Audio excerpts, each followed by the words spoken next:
Congress party గెలిస్తే మళ్లీ దేశంలో బాంబుల మోతేరని మెదక్ బీజేపీ ఎంపీ అభ్యర్థి రఘునందన్ రావు విమర్శించారు.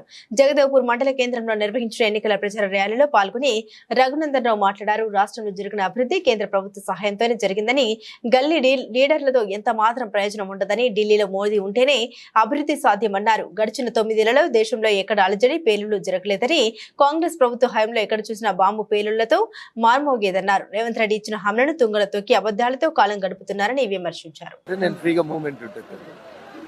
రైతు బంధు ఏం చెప్పిందంటే కేసీఆర్ అంటే 5,000 వస్తుంది, కేసీఆర్ పోతే 15,000 వస్తుంది అన్నాడు.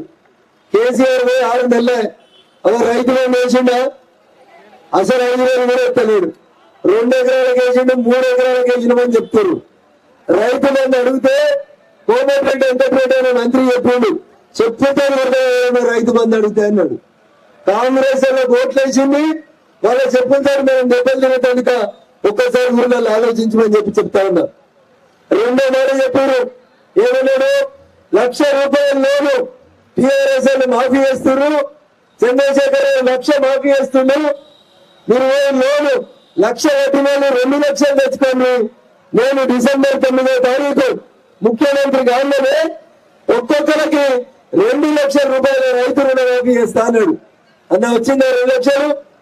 మునిగడపడి వెళ్తుండే 2 లక్షలు నేను మాఫీ అయిందా? ఒకరే కూడా వాడే కదా.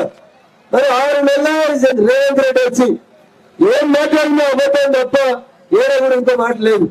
ఇంకో మాట చెప్పిన అక్క చెల్లెలను మోసం చేసేందుకు మా చెల్లెళ్ళందరికీ మహాలక్ష్మి పథకం కింద మనిషికి 2,500 ఇస్తా అన్నాడు.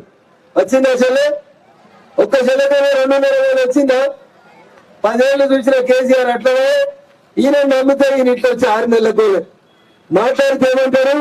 అన్ని లంక బిందెలు ఉన్నాయనుకొని వచ్చిన కేసీఆర్ అల్లుడు హరీష్ అన్ని ఎత్తుకపోయారు, అక్కడ ఖాళీ కుండలు ఉన్నాయి, నేను ఏం చేయాలని అడుగుతున్నాడు.